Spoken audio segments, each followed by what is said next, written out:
How many times do I have to tell him not to leave this in a state? Ooh, I'm almost your carbon copy. I'd only do for you what you do for me. Little twat. Hey. Hey. I cannot find anything. Well, we've got someone clawing at the front door. Clawing? In the metaphorical sense. This time. You know that you don't do well with metaphors, which means I don't do well with metaphors, which means... Yeah, just tidy up the place before they come in. You do know who this is, right?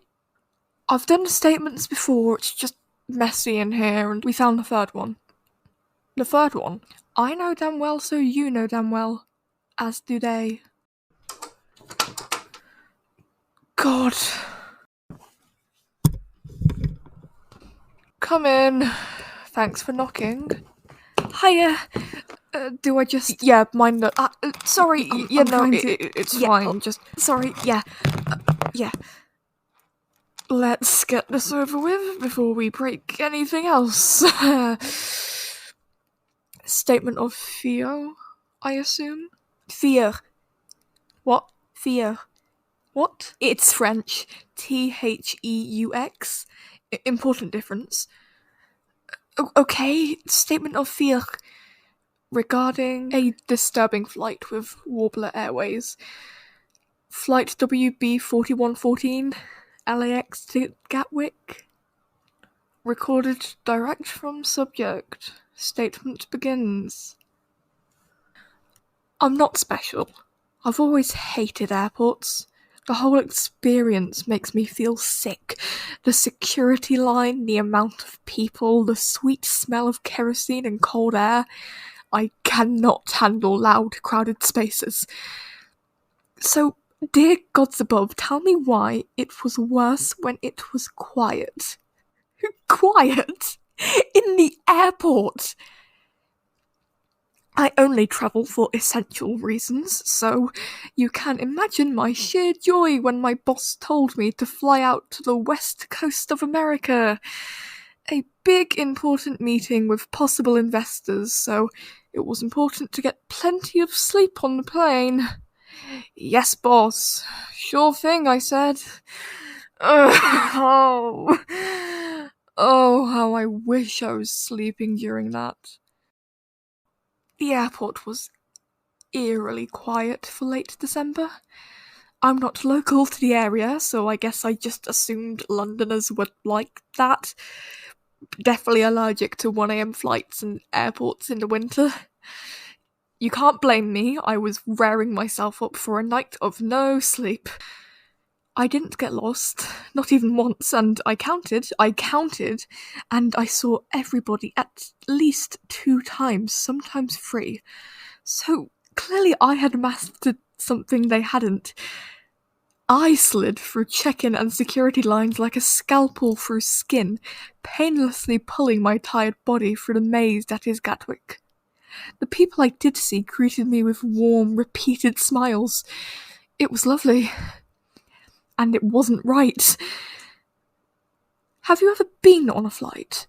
There's a dreadful moment during takeoff where the plane levels out and there's this sinking in your stomach.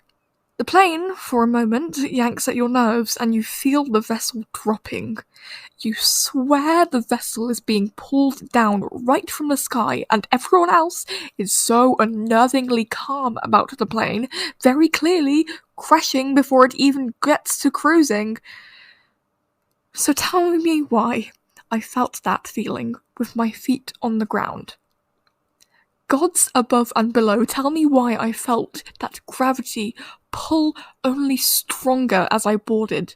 As I sat down in my walled-in business class seat, it wasn't the claustrophobia that bothered me, no.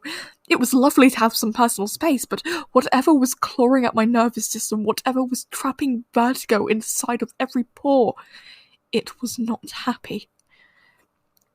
I took the recommended dose of paracetamol and pushed it to the back of my mind, focused on a more pressing matter like, oh, what if the plane crashed, rather than some ungraspable rot in my gut. As we climbed to cruising altitude, it was quiet enough to hear myself breathe. The engines were still humming, but distant. 747s are big planes. Sooner or later they dimmed the cabin lights, and that was the first time I actually looked around. My fellow passengers all asleep in an instant. Maybe I was the creep for peering at other people, but everyone was horribly still. They almost looked dead. That's when the turbulence hit.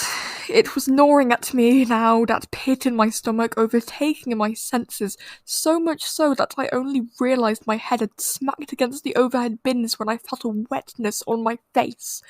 I screamed, and still, nobody moved. And there was nobody coming, either.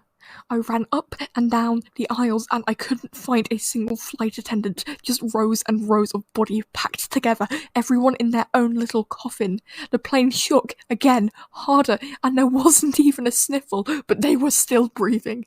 Everyone was still breathing, and I know this because it was louder than the engines. I ran to the cockpit thinking maybe, just maybe, there's someone awake on this godforsaken plane. The lights were no longer dim, they were flickering, and like a moth to a dwindling flame, I ran and ran every time they blinked to life. The cockpit door slid open with ease. Of course it did. And there was nobody there, because of course there wasn't. Just my rhythmic breathing and the visceral feeling that the plane was dropping. Because it was.